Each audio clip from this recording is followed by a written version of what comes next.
So today's panelists are, first of all, Azadeh Aghighi, who is a PhD candidate in the Middle East Languages and Cultures Department at Indiana University. She will begin. We'll give her 15 minutes. Then we'll turn to Ezra Tzfadya, who will be defending his dissertation in the coming weeks.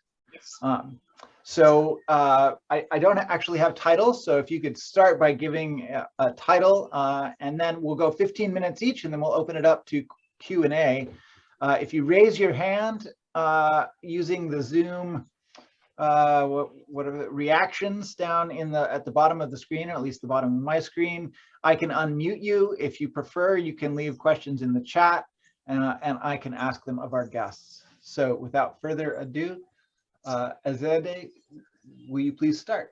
Oh, wait, Carl? Yes. How would I distribute a handout with quotes?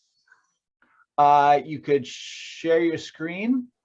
Or I could or you can make a link in the chat. A link, okay. Okay. Azadeh. Yes. Hello, everybody. Thank you so much for giving me this opportunity. Let me share my screen with you. Is that clear enough? Okay. My paper is about the religion and the state, Shia ulama's religious political roles in the Safavid Empire. During the 15th century, relying on the Qizilbash, Shah Ismail first established the Safavid Empire in Iran. He claimed that the official religion of his state would be Twelver Shi'ism, even though a majority of the population at that time was Sunni Muslim. Additionally, most of the Shia ulama, religious scholars, had emigrated to other countries such as Jabal Amil in Syria, Lebanon, Bahrain, and Iraq, because of the harsh policies imposed by the previous government. To fulfill his claim, Shah Ismail I started to destroy anything related to Sunni Islam, including the mosques, institutions, and theological schools, and he began to persecute those who didn't convert to Shia Islam. More importantly, Safavid rulers invited prominent Twelver Shia ulama from Arabic-speaking areas, particularly Jabal Amil, to reinforce the Shia ulama already in Iran. These Shia ulama, especially Amilis, the religious scholars came from Jabal Amil to Iran, were assigned to very important administrative positions by the rulers, and they cooperated with the government in different positions. In this paper, I review all the administrative positions given to Shia ulama by the Safavid rulers by synthesizing mostly European visitors' travelers about Iran from that period.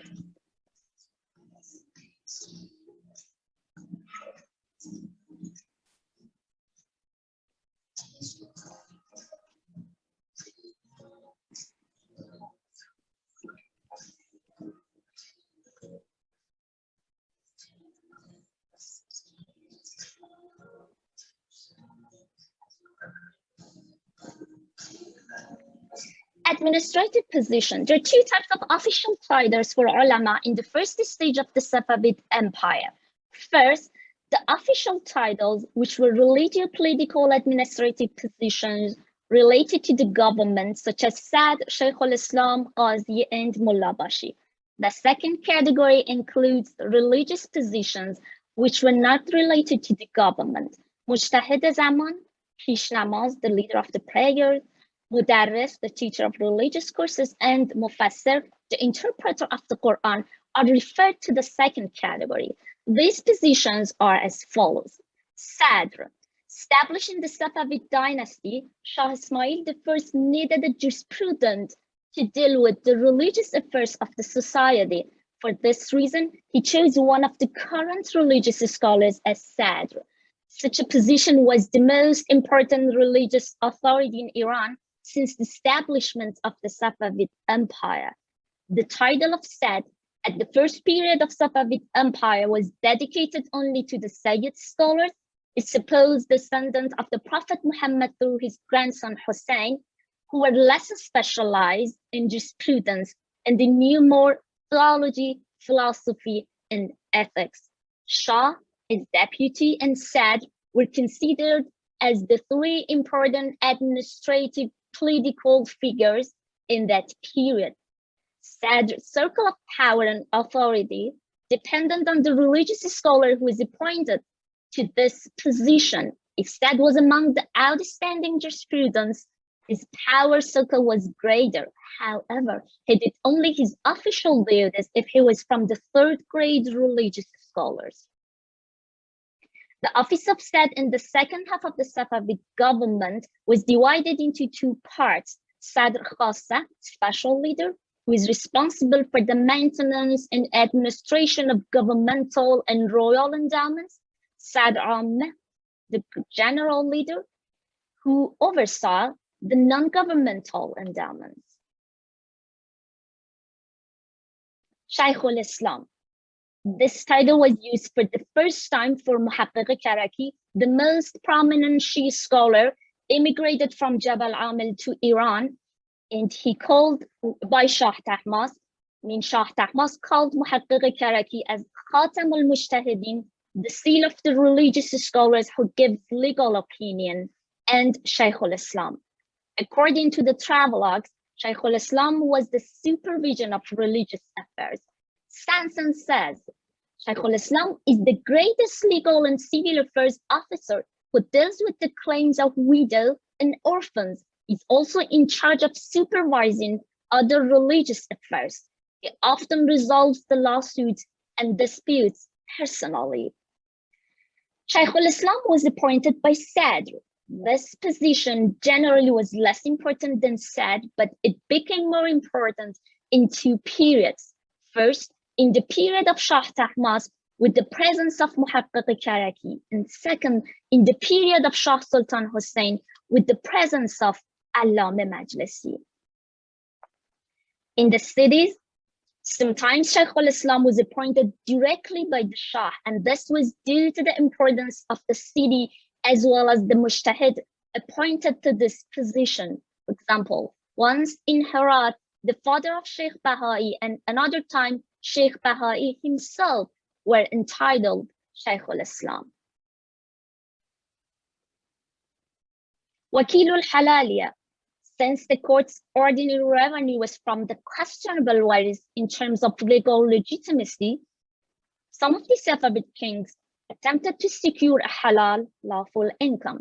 This income was typically gained from the rental of some properties or shops at a very low rate, and one jurisprudent, who is called Wakil al-Halaliya, oversaw this process to prevent forbidden or haram income.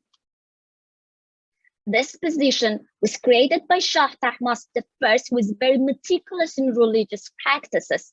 Sayyid Muzaffaruddin Anjavi Shirazi was the Shaykh al-Islam of Shiraz, and at the same time, the Wakil al-Halaliya of the king as well. Imam Jum'ah. In the Safavid Empire, the position of Imam Jum'ah, the leader of Friday prayer, was the disposal of the Shaykh al-Islam in the most important cities. Faiza Kashani was another prominent Shia scholar who was in this position. Pishnamaz Masjid.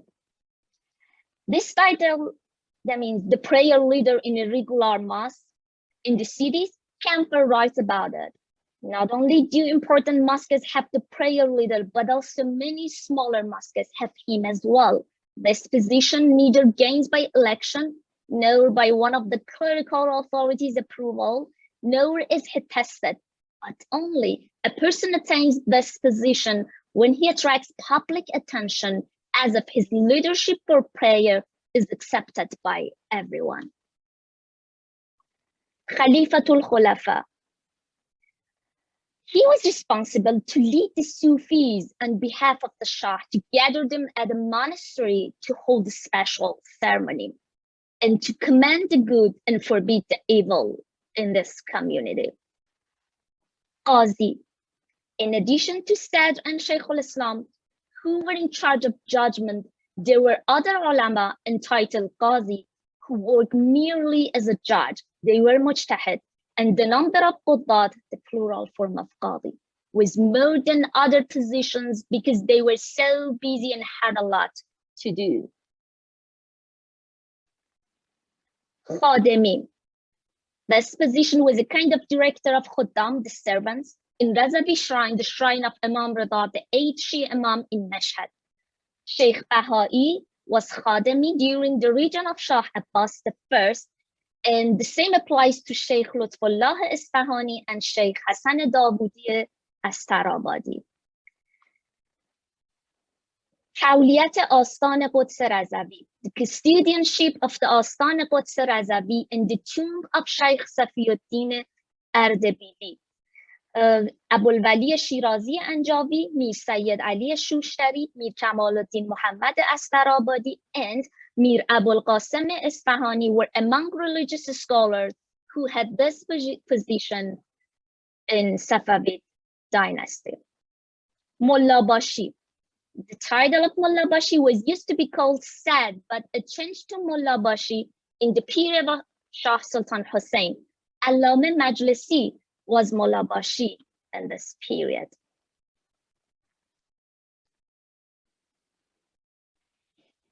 Important notes. Shia ulama were not involved in the formation of the Safavid Empire. This empire was created based on a particular political theory in the Sufi circle between the mentor and the disciples. Qizilbash obedience to Shah Ismail I was basically rooted in their trust in Ismail I as the head of the Ardabil monastery, not any religious or jurisprudential justification. Furthermore, in the first years of the Safavid government, there was no significant Shi'i faqih, nor even an important jurisprudential book to be referred in religious practices. In that days, the Iranian scholars who helped Shah Ismail I were more theologians and philosophers rather than the faqih. Additionally, some of them, such as Da'wani and Dashtaki's students, had a Sunni background and were newly converted to Shi'i, so they weren't familiar with the Shi'i culture at that time. But little by little, the presence of Shia ulama in the Safavid government and their cooperation with this government in religious, political, administrative positions is seen in the second stage of this empire. It was clear that the office of judiciary, which had the task of dealing with the religious affairs, couldn't be entrusted to a Sufi or theologian because the administration of these matters required fiqh and sharia, Islamic law. That's why Shah Ismail I and especially Shah Tahmasp started inviting Shia ulama, particularly from Jabal Amil, and gave them administrative positions related to the religious issues in the court. In the period of Shah Tahmasp, the presence of Shia ulama at the Safavid court increased because he extremely believed in Shia ulama. There were two historically interesting issues in this period which made Shia ulama enter the Safavid court more seriously. One is the desire of Shah Tahmasp, and another is the emergence of Muhaqqiq Karaki, a prominent Amili scholar of the Shia history who bravely presented the theory of the possibility of ulama's participation in the Safavid government. On the one hand, according to the Shia fiqh, the hidden imam, who was infallible, was the only one who had the right to rule, and all the governments that rule without any attribution to the imam were illegitimate. On the other hand, it was obvious that the Safavid kings and their court, who were the leaders of the Qizilbash tribes, wouldn't have accepted the rule of Shia ulama if they had wanted to rule. Therefore, there should have been a way that made the realization of Shia government possible in practice. According to Muhaqqiq Karaki's theory, the Shia alim or faqih gave his legitimate political power to the Shah for the sake of expediency. In such a situation, the Shah was the director of the mujtahid to govern the country. But some scholars opposed Muhaqqiq Karaki's theories, like Ibrahim Qatifi, who didn't even accept the gift from the Shah Tahmasp, Muqaddas Ardebili and Mullah Sadra didn't accept to go to the court, and even Mullah Sadra blamed and criticized the jurisprudence in his writings and poems. Shah Ismail II, despite being the advocate of Sunnis, was forced to retreat due to the pressure of ulama, Shia ulama. After him, throughout the Safavid period, religious affairs were still in the hands of Shia ulama. In the period of Shah Abbas, due to his particular manner in the administration of affairs, there was no such a power for Sadr and Shaykh al-Islam. In the last phase of the Safavid Empire, mainly the region of Shah Abbas II to Shah Sultan Hussein Safavi, the power of ulama steadily increased. Thank you.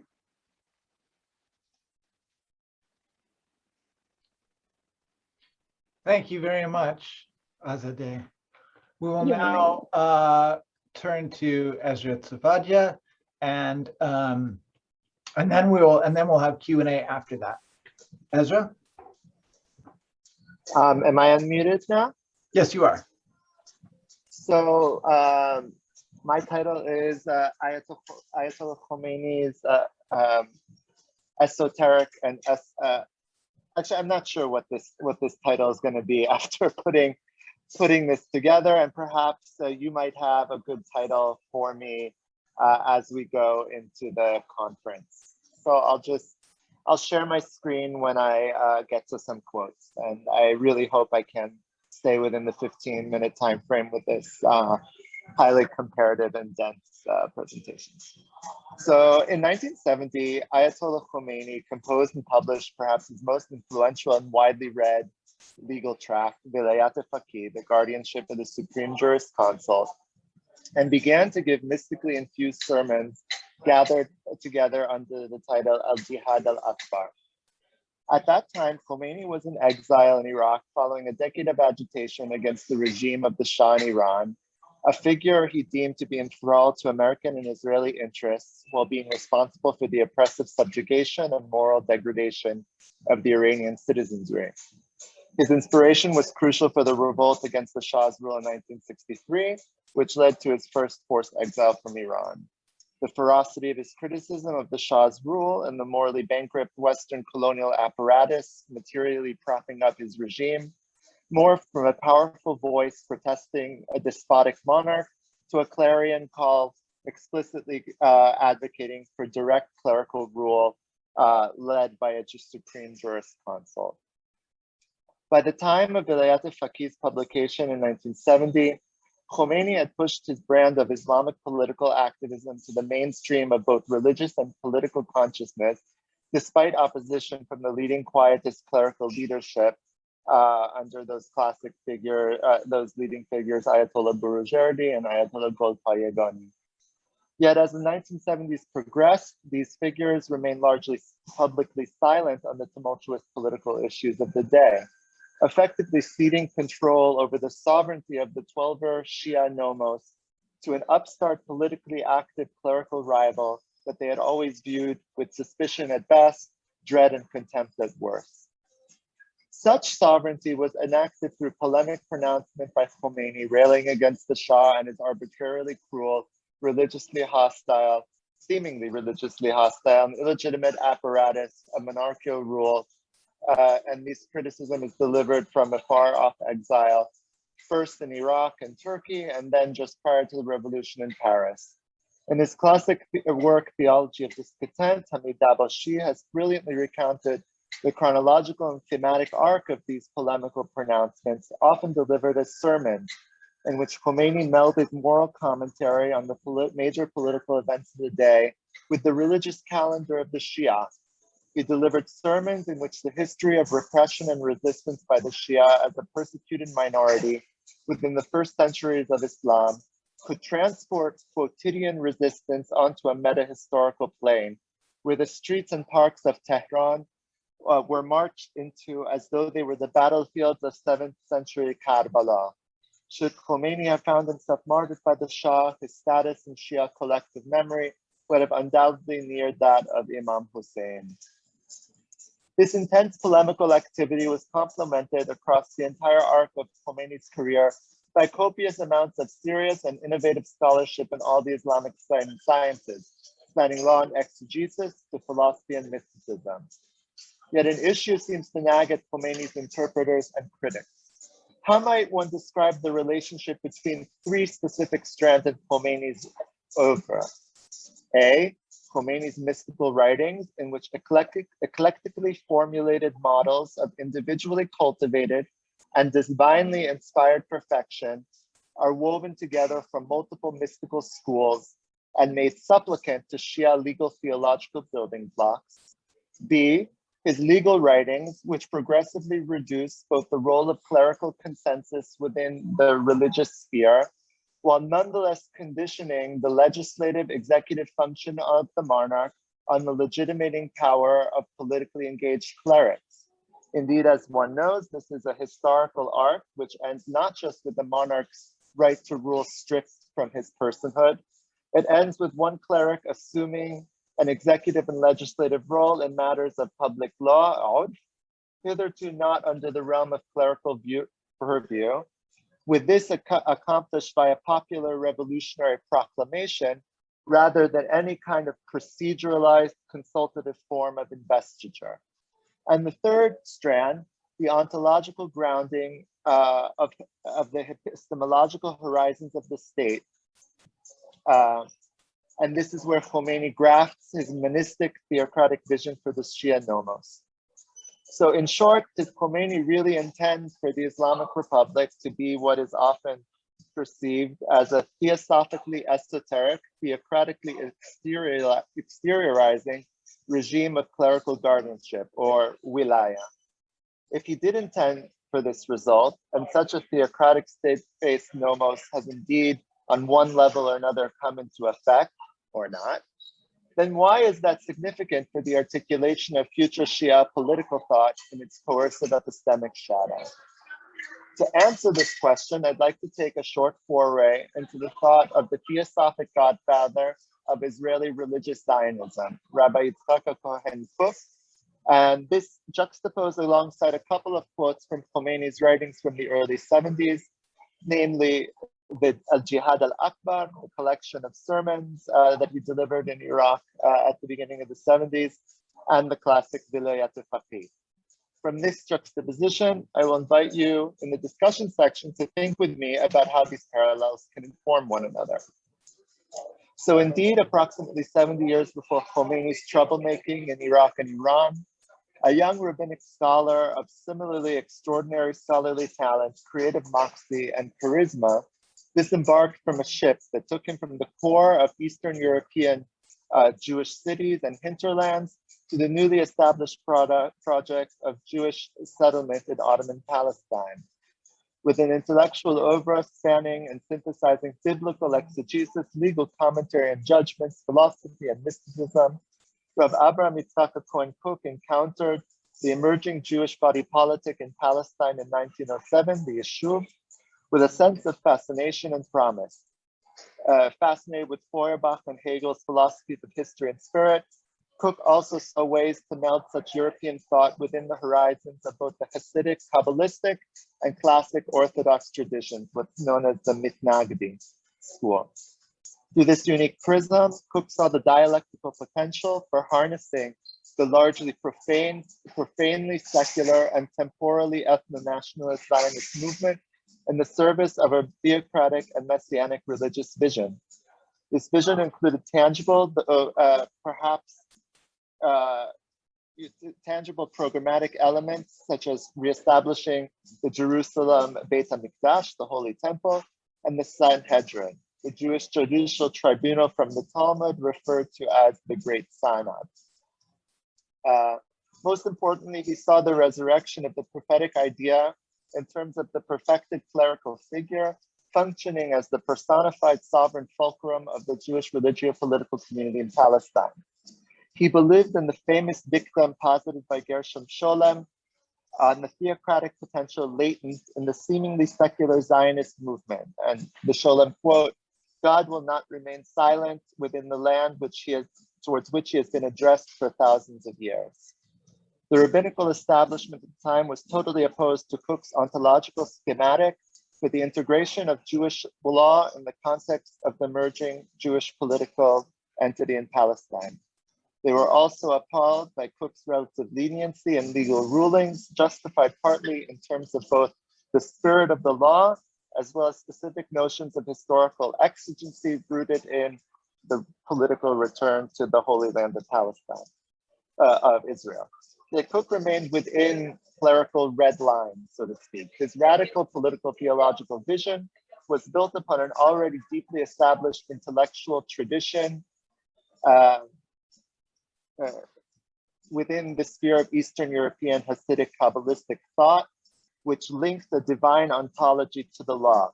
And this is a conceptual schematic that I compare with Alama Tabatabai's revolution in Shia legal thinking and other writings of mine.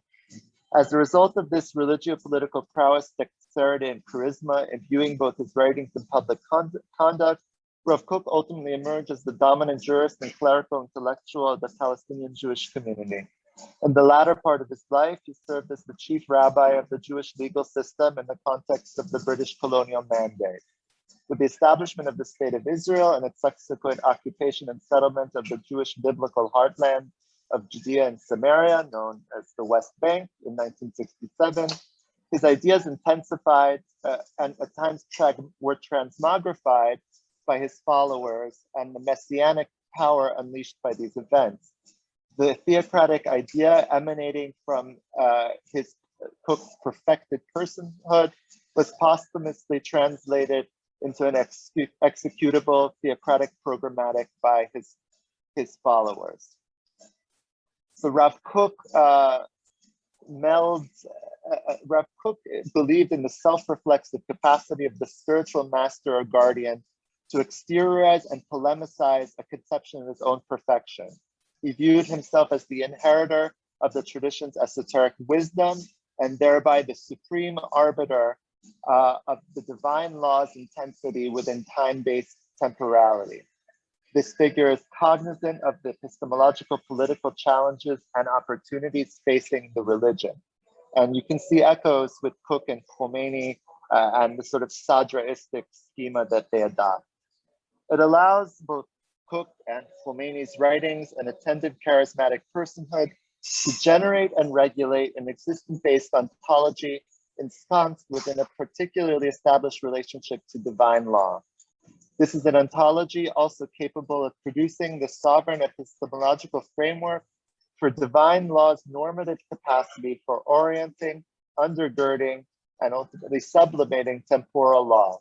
It lies at the core of the clerical guardian's imperative and potential to mold the theocratic attitudes regarding the sovereignty of the nomos for the epistemic and ontological regulation of the metaphysical and temporal realms, and thereby translate these attitudes and assessments into theocratic arguments germane to their moment in historical time. And so I want to consider three quotes in comparison, one from Rav Kook's famous Mishnat Rav, and the other two from Khomeini's Jihad al-Akbar, and then the Layat al-Faqih, which established the esoteric-exoteric relationship between the mystical master and the community of his followers. So I'll share my screen for the quotes.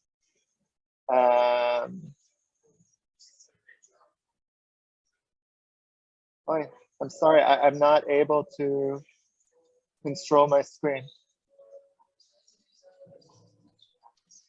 Well, I'm not sure why not. I see desktop, whiteboard, iPhone, iPad via AirPlay, Safari unknown, Mail unknown, Finder unknown. So no green share screen button at the bottom? Yeah, but then it brings me to... Then it should show all the windows on your, open on your computer. Oh, so then it says system preferences. Oh dear.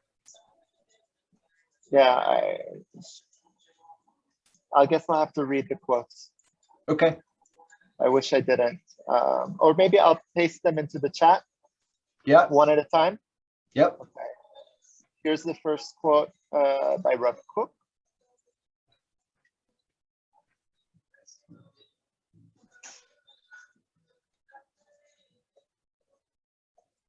From the inspiration of the Torah, prophecy, and God's Spirit, the wise men of Israel have always known the secret of the divine's unity with the profane, and were deeply versed in their intertwined nature. This understanding is derived through profound scholastic achievement and a natural spiritual state arising from a deep well of piously innocent integrity that had always been buried in their soul. On this basis, the teachings branch out in eternity, and all that one suckles from them is full of permanent sweetness. So you see here the establishment of the relationship between the mystical master, the wise men of Israel, which he viewed himself as one, and sort of the community, which collectively and individually, quote unquote, suckle from their teaching. So then I'm going to present this other quote from Khomeini from Jihad al-Akbar, talking about perfect faith, the impeccability of the mystical clerical masters and that individual believer. And an individual believer involved in political activity. Impeccability, ismat, is nothing but perfect faith. The meaning of impeccability of the prophets and the friends of God, awliya, is not that, for instance, Gabriel took them by the hand. Of course, if Gabriel had taken the hand of Shimon, he would never have committed sin. However, impeccability is the offspring of faith. If a man had faith in God, the exalted, and if he saw God Almighty with the eyes of his heart as one sees the sun, it would not be possible for him to commit sin. Just as if he were standing before an armed power, he would find some impeccability. So we see here the impeccability of the awliya, the prophetic figures, these friends of God, with Khomeini deeming himself and the clerical class as these impeccable figures. And you see the way in which followers can suckle from that impeccability as engagement in political action inspired by their words. So now to talk about more about this political action, which is the subject of the Vilayat al-Faqih, sort of these political exhortations and ideological statements combined with arguments rooted in fiqh, in classic Islamic law. The imams were not only concerned about taking the fight to tyrannical rulers and corrupt courts themselves, they called upon Muslims everywhere to wage jihad against those enemies. To put it briefly, the imams have commanded that all relationships with these kinds of rulers should be cut off and no collaboration with them should take place. In contrast, remember that other traditions that give praise to the learned scholars and the just faqih, and to be sure concentrate on their superiority over other men. Brought together, these two types of traditions form a programmatic for the erection of Islamic government. First, the people are compelled to reject the tyrannical government of those that impress them and destroy their houses of oppression. Then the houses of the fuqaha welcome the people with open doors. The fuqaha are just and ascetic and take to God's path for the implementation of Islam's laws and the establishment of its social system. So you see within the end of that statement, this notion of the houses of the fuqaha opening, the people with open doors, the light of these houses in other sections of this text, drawing the people in, following their ascent towards the ismat and the impeccability that was initiated by their response to the call to political action. They then go and suckle in the home, in the hearth, and then they go out and establish theocracy together. So, so as you see, a revolutionary framework of human autonomy is set up here. whereby the epistemic bounds of the nomos are set by the most impeccable of religious clerics in diametric opposition to the Shah. His legitimate authority at both the personal and institutional level is completely withdrawn by the mystical master Khomeini. In Rav Kook's case, however, he has set the epistemic and political boundaries within which the secular sinners, the secular founders of religious Zionism, would ultimately achieve the erection of the kingdom of God.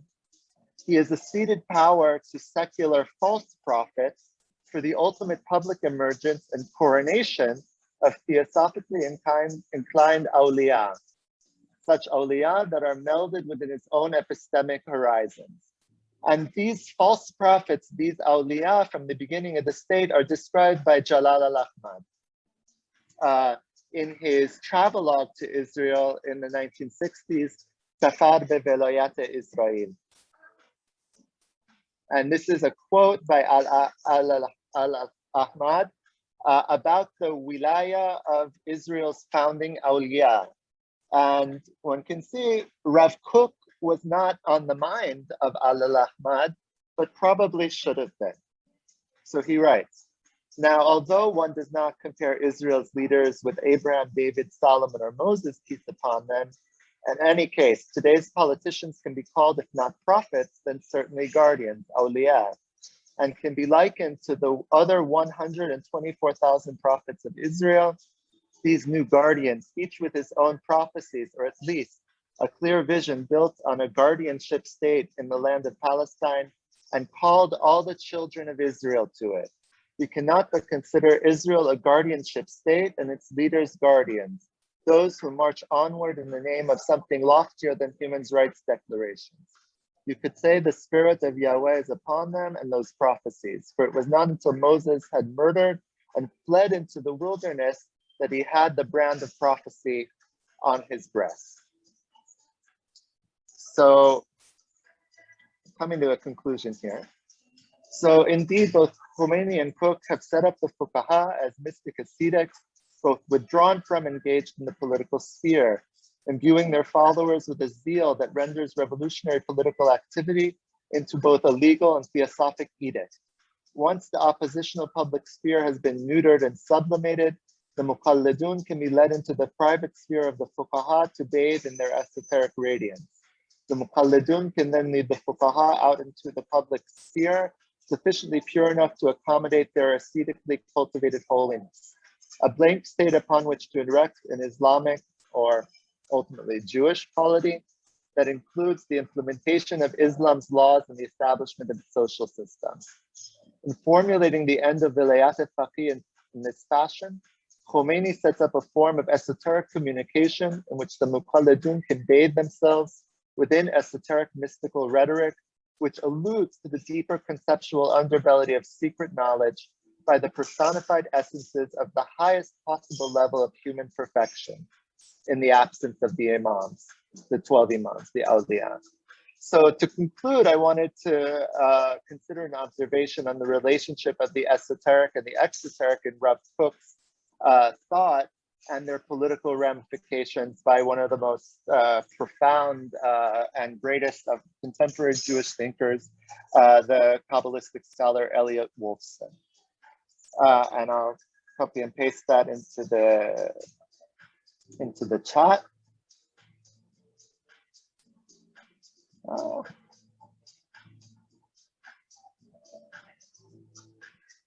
I apologize for going over time.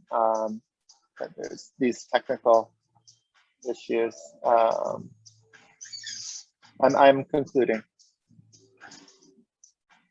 Wait, it's not letting me paste. Is it coming up? Is it coming up on your screen? No, not yet. So let me try from a different document, from my quotes document.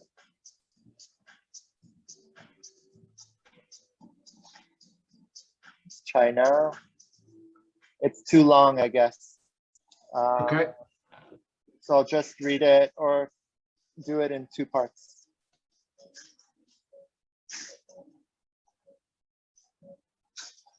be sure before Montreal to get this with this screen.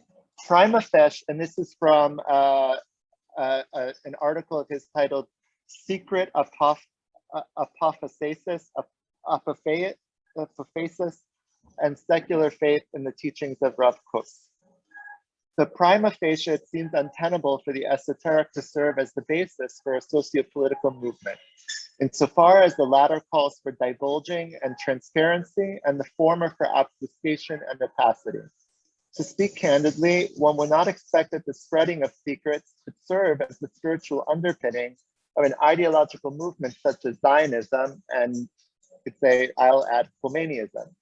It is reasonable, therefore, for Kook or Khomeini to have shifted from an elitist and exclusionary esotericism to an ideal of mysticism that is more inclusive and embracive. Kook transformed the rhetoric of esotericism as his thought matured, and the Zionist or Islamic revolutionary component became more central to his thought. And let me copy and paste the second half of this quote.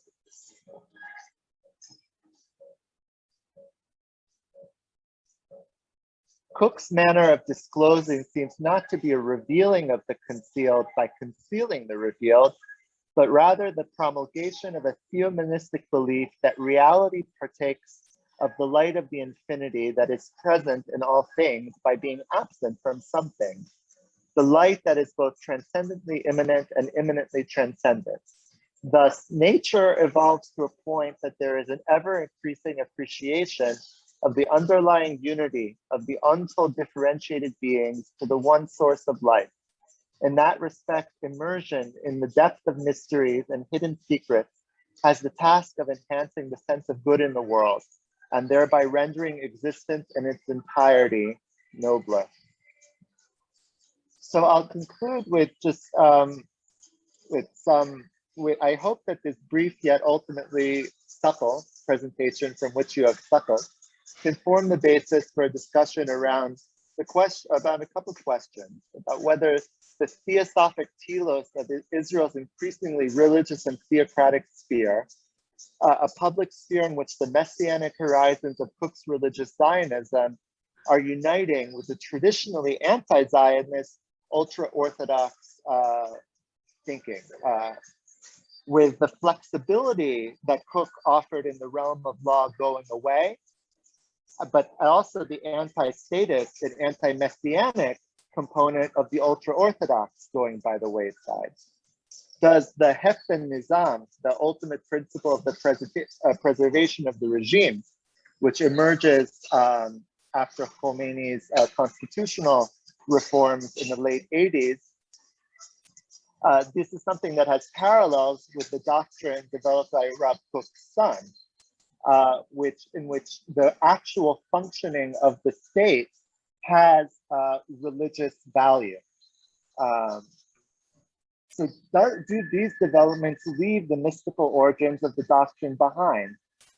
Scholars like Alexander Nachman have noticed the limits of the mystical vision and this view of the impeccability of the Wali al-Faqih, the guardian, when employed in the state's legal codification, for example, of enjoining the wrong right and forbidding the wrong concept embedded in the Islamic Republic's legal code, among other sources. So I'll leave now the floor to questions and answers, and thank you for the opportunity to present my research. Thank you very much, Ezra and Azadeh. So the floor is open. You should be able to unmute yourself, so you can simply do that, or you can leave questions in the chat. I'll take the prerogative as the moderator to ask the first question. So Azadeh, I wondered about the continuity between what came before and the new positions that you described. Was this simply renaming of positions that already existed, or was this really coming up with new categories of religious and legal authority? Actually, some of the titles were previously used in different governments or even in between Ghazalbash. I mean, it came from the Sufi orders, but like Sadr, but some of them were completely new. For example, some of the Safavid rulers like Shah Ismail, he coined one of the titles like Shaykh al-Islam for his for the scholars that he appointed that position. So some of them were previously used in the previous governments, but some of them were coined by the rulers.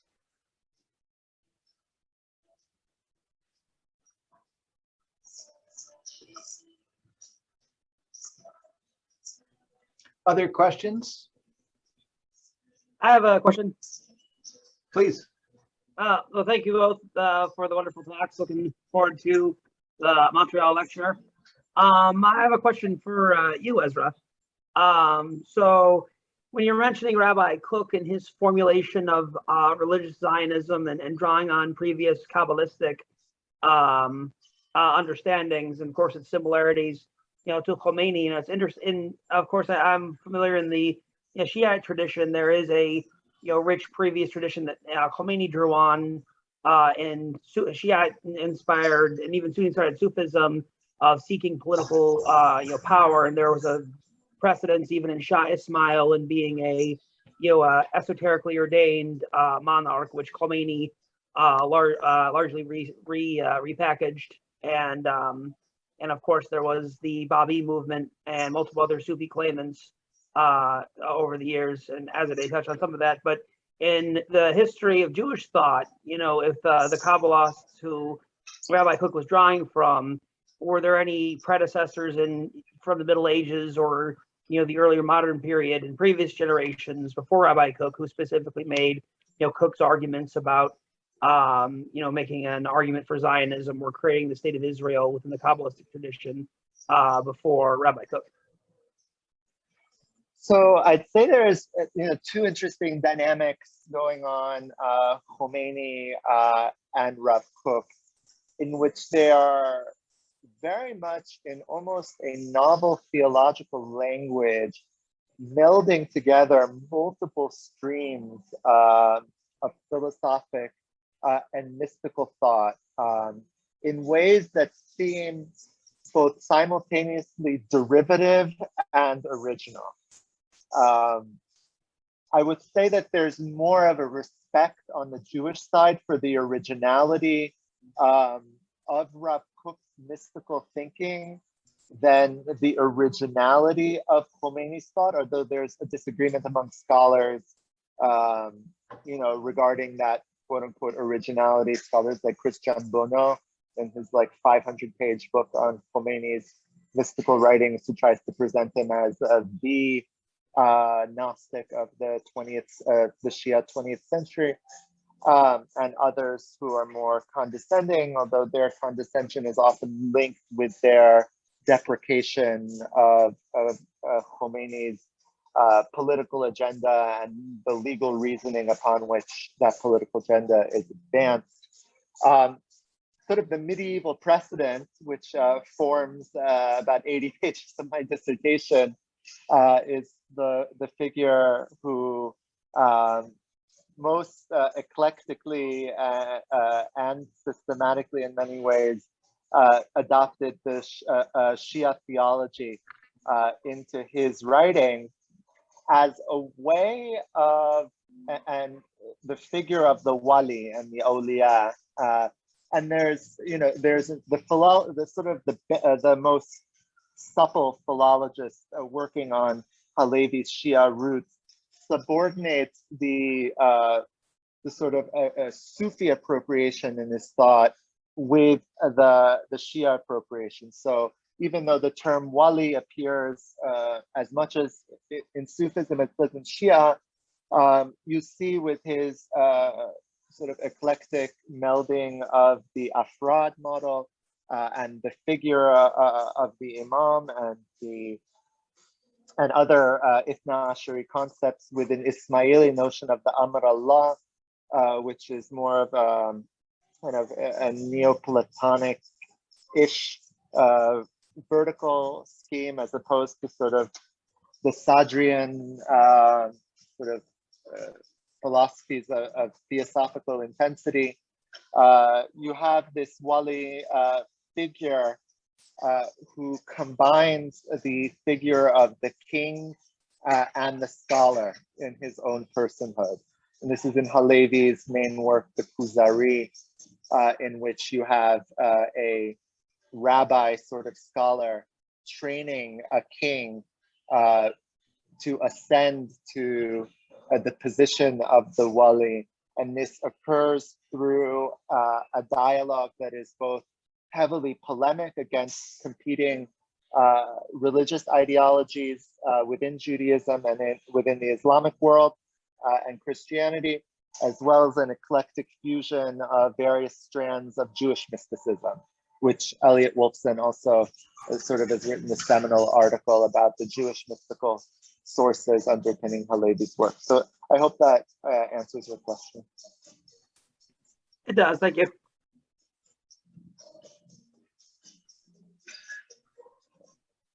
Other questions or comments? Yes, I have a question for Azadeh. Yeah. Let's see. So why were there kind of two parts to this here, but why wasn't there a move to include more Shia ulama in the early creation of the Safavid Empire? Was it more Ismail looking to concentrate political legal power, or some other reason? And in turn, what was the Qizilbash influence in this early imperial formation? Actually, because there are some theories that some of the scholars believe that Shah Ismail I had a religious goal to establish the Safavid Empire, and but I wanted to say that no, his goal was not to formation actually a religious country. I mean, a Shi'ist school.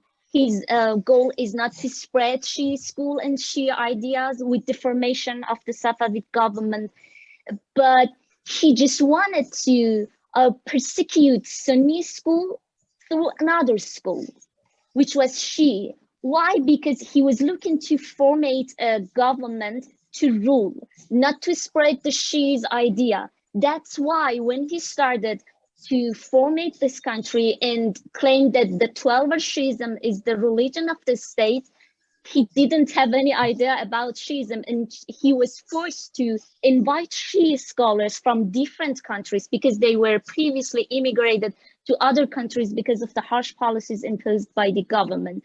So his goal was not actually formation Twelver Shi'ism government. His goal was to actually rule a country, but he needed the means, and the means was actually using the theory of Shi'ism. And another part of your question was about the Qizilbash. Qizilbash relied on Shah Ismail, and the only reason was that they trusted him because he was the head of the monastery, the Ardabil's monastery. And that only was because of the relationship between the master and disciple, not a jurisprudential or, I mean, Shia religious justification. I hope I answered your question. Yes, you did. Mamnun. Can I just remark on something connected to that? In that medieval text that I described, the Kuzari, the king is actually the king of a non-Jewish empire, a pagan empire. And he attaches himself onto the Jewish scholar to ultimately choose the religion to both strengthen and expand his own empire. So kind of the parallels, I think, with the Shah Ismail, the scholars coming from Lebanon, the mode of consolidation of empire via the union of kingship and the wilaya infused and that foundational concept for the authority of the religious ulama, which then gets transposed as the Safavid Empire develops into a wilaya function for the king himself, extending all the way to, you could say, Reza Shah Pahlavi's position as the wali of the Imam Reza shrine in Mashhad, and sort of him seeing himself as a wali.